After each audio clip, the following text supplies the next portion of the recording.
प्राचीन समय में विद्यार्थी गुरुकुल में रहकर ही पढ़ा करते थे। बच्चे को शिक्षा ग्रहण करने के लिए गुरुकुल में भेजा जाता था।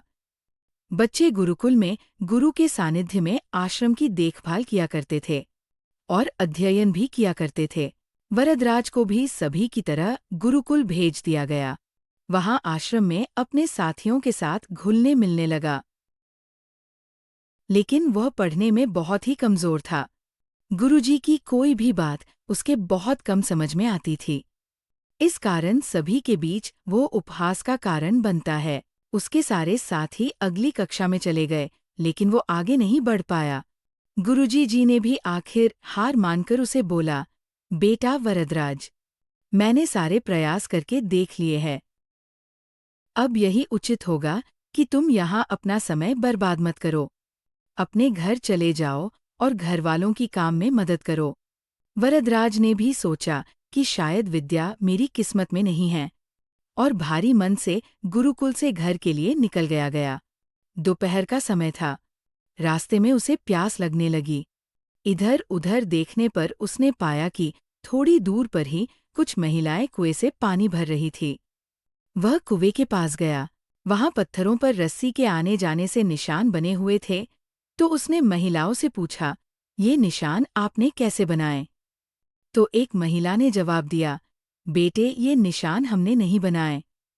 ये तो पानी खींचते समय इस कोमल रस्सी के बार बार आने जाने से ठोस पत्थर पर भी ऐसे निशान बन गए हैं।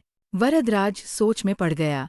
उसने विचार किया कि जब एक कोमल से रस्सी के बार बार आने जाने से एक ठोस पत्थर पर गहरे निशान बन सकते हैं, तो निरंतर अभ्यास से मैं विद्या ग्रहण क्यों नहीं कर सकता। वरदराज ढेर सारे उत्साह के साथ वापस गुरुकुल आया और अथक कड़ी मेहनत की। गुरुजी ने भी खुश होकर भरपूर सहयोग किया।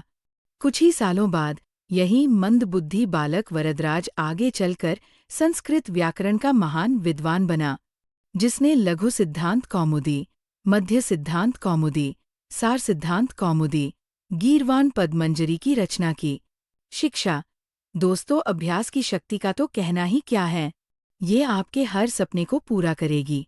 अभ्यास बहुत जरूरी है, चाहे वो खेल में हो या पढ़ाई में या किसी और चीज में। बिना अभ्यास के आप सफल नहीं हो सकते हो। अगर आप बिना अभ्यास के केवल किस्मत के भरोसे बैठे रहोगे, तो आखिर मैं आपको पछतावे के सिवा और कुछ हाथ नहीं लगेगा।